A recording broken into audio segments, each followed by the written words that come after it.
On today's Minute of the Apes, at some point I will get my headset to work right throughout the entire week. Take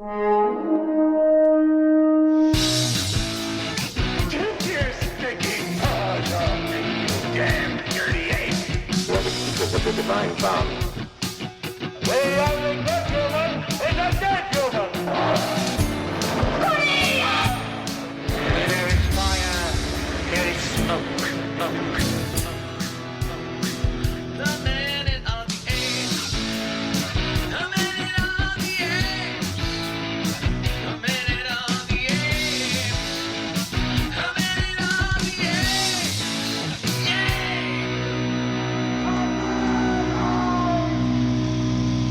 apes. Hello and welcome to Minute of the Apes, the daily podcast where we break down every minute of the Planet of the Apes movies 1 minute at a time. I'm Todd, that was Sean. I know Richard's over there, and I'm going to say it right off the top because Sean had his issue with his headset. Oh, and there's the image Here's of Nala. Nala. She's asleep. If I wasn't connected to everything, I'd flip it around and show you that Lucy the Beagle's laying on the ground down beneath me. But let me jump back with the headset thing. Sean, you've had both of your shots, right?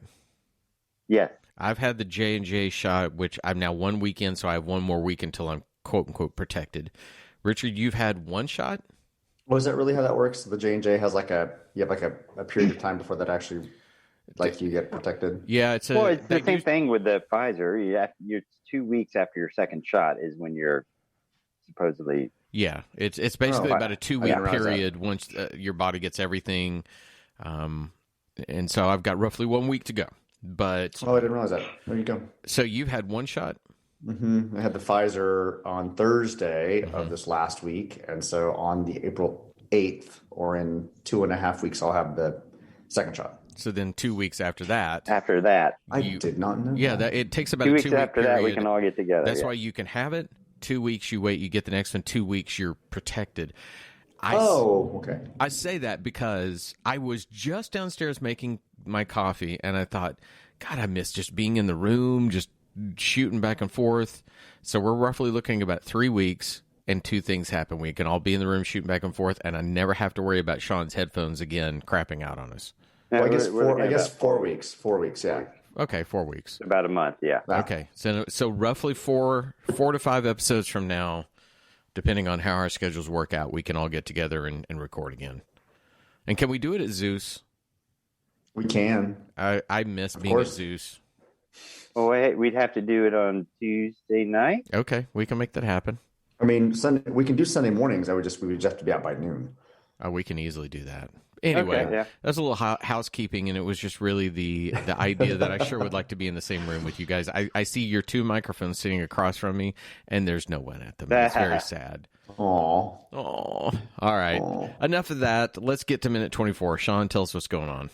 All right, we start minute 24 with Mandemus saying, able to enjoy it, and ends with McDonald, Cornelius, and Virgil on the road to ruin. Let's listen to the road to ruin of minute 24, Battle for the Planet of the Apes. Be able to enjoy it. Pistols. To remove smaller obstacles? It's a 3-day journey. With Caesar's permission, MacDonald may want to shoot, cook, and eat a rabbit. But who needs 3 pistols to shoot 1 rabbit? Enjoy your meal. Thank you. He may be old, but he's got a mind like a razor. When I was a boy, he was my teacher. Yeah, let's collect our stores and be on our way, huh?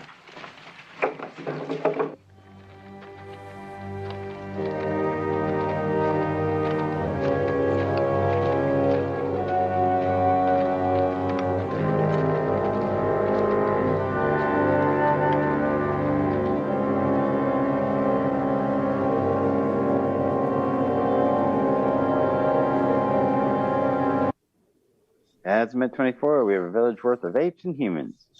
Does he really have a mind like a razor? Well, I was going to say he has a mind like a steel trap, but it's rusted shut. Okay, so first off, who hunts rabbits with pistols? Oh my god. That Better you got than a 6 submachine shots? gun.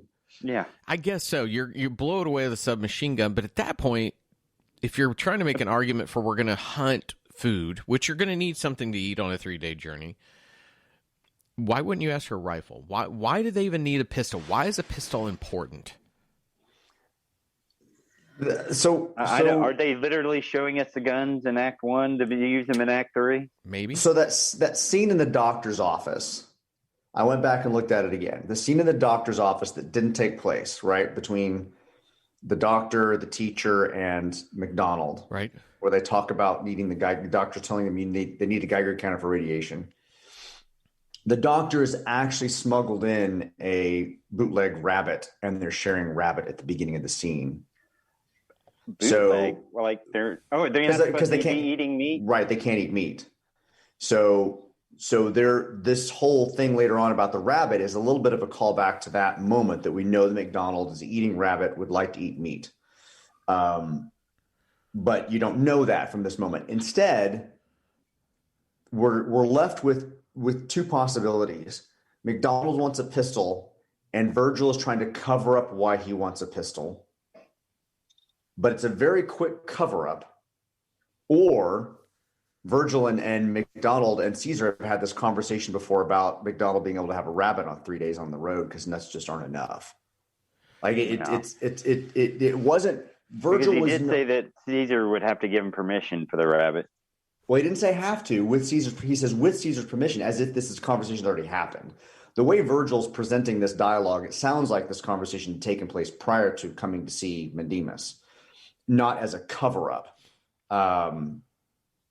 Wouldn't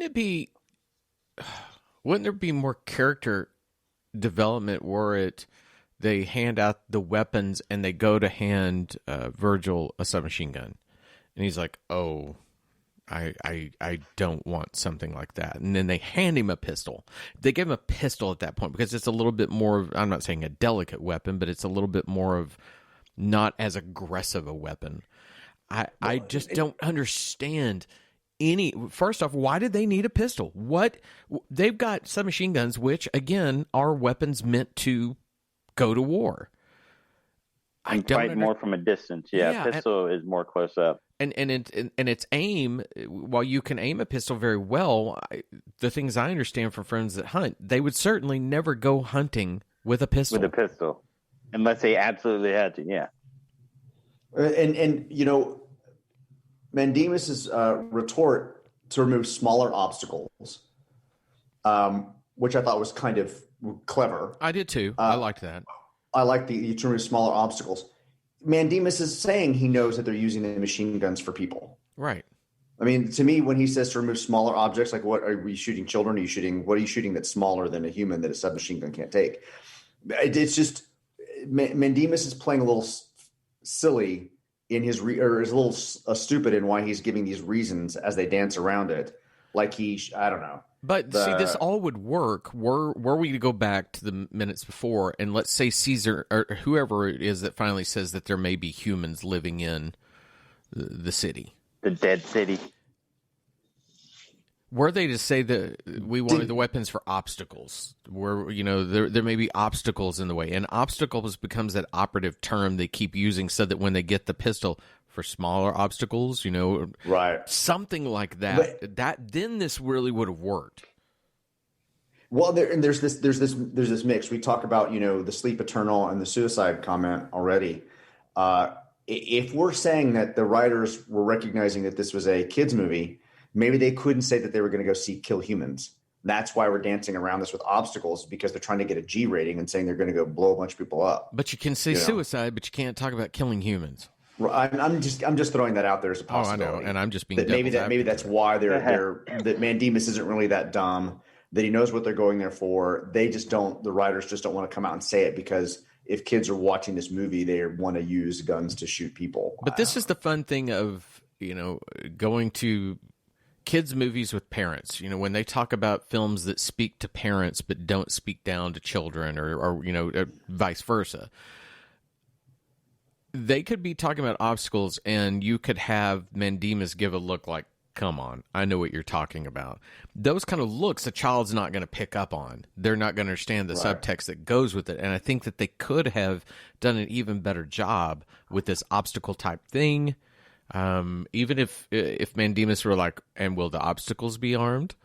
You know, something like that. A kid's not going to get what that means. An obstacle to a kid is something standing in your way. So there are ways they could have played with this much better. It's just as it is. It's a bunch of cutesy banner that doesn't expand upon the story, doesn't create the lore. It doesn't do much for the characters. You get who the characters are, but they could have even been more defined. I can appreciate that Mandemus realizes they don't need 3 and just gives them 1. I thought that was kind of, like, oh, sure, here you go. But, I do like that too. And he kind of, his reply to that, enjoy your meal. Like it's a little like, all right. I'm surprised he also didn't go, and ammunition. Would you like ammunition as well? For your pistol? Yeah. We are back on what you mentioned. Here you go. What you mentioned, I think, in the prior minute, Todd, is we're arming a human, and is the gun and the pistol and the rabbit Caesar's reward for the human being good and helping them on this quest? Like we're arming McDonald, and that seems like a real something that they would have an issue with. We're also giving submachine guns to typically 2 non-violent classes inside this ape structure. But we know that Caesar's used a gun in the past. We do. We don't know that Virgil has. And again, it typically, if we advance to the first movie, which is technically the movie that takes place after this, the chimps and the orangutans that revert to not really dealing with this kind of violence, and they're just like, hey, give us some guns, let's go. I think you could have had a nice moment too when you, in this whole section of the film, when you put a weapon in Caesar's hand, that all he has to do is look at that weapon in his hand and just linger at it. And those of us who enjoy these films would probably, maybe not on the first viewing, second viewing, whatever, think, oh, he's remembering back to Conquest with the weapons and how things went the last time weapons were held in the hand. There's none of that subtlety. I think, Richard, to you're bringing up the discussion of a human being armed that I'd said earlier. It would be nice if Caesar said something like, I trust him. Right. And then almost gives a look like, I don't have a reason not to trust you, right? You could have these things, and it'd be nice. McDonald and Caesar had that conversation about when we come to trust you, right? And so this would be a nice callback to that particular moment, or that referencing that nice moment where he now says, McDonald, we're doing this together, and I have faith in who you are. Yeah, that's such a great pull, Richard. These kind of moments where you build that and you pay that are everything. Writing scripts, telling stories, comic books to movies, TV, it's hard. But I could find nothing to support this theory of mine. But I would really be shocked were this not the first or second draft of this script, and that's all they went with. Yeah. Because you know what happens when you write these kind of things? You write, and then you go, "Ooh, that really should be this," and you start to tweak things, and you start to pay things, and very rarely does a script ever get written, and it's like, "Wow, this just flows beautifully." But this feels like something that probably needed at least 2 or 3 more times through it. And I like the interaction of the characters in this week's moments with Mandemus. I like the kind of back and forth. I like the Mandemus character. I do too. And I like that they're talking about knowledge, good or evil. I like the idea that they need a Geiger counter. I like the idea that they feel like they need to be armed because of what they're about to encounter. Virgil lets us know that it's a 3-day journey to the city itself. But overall, the execution of the dialogue is just sloppy. Yeah. I want a talk show in this Ape future that Moments with Mandemus. Hello, everybody. Welcome to Moments with Mandemus. Have you thought about killing yourself lately? You get to go to Ape Heaven right away. Well, that's like a new bit on the Dana Gould show, right? The one that he's doing. Uh-huh. Yeah. Hanging with Dr. Z. We're going to put you in some makeup and get you out there, Sean. So one last thing I want to touch on is as we come to kind of what this minute has that drives me as batshit crazy as all the characterization issues. It goes from Caesar talking about that the sun is rising, they need to hurry up, to a shot of them coming out of the bushes and it's daylight. Why don't we have a fucking shot of the sun cresting over a mountain or something that just says, because it literally is, The sun's rising and it's dark to bam, they're outside and the sun's up. This film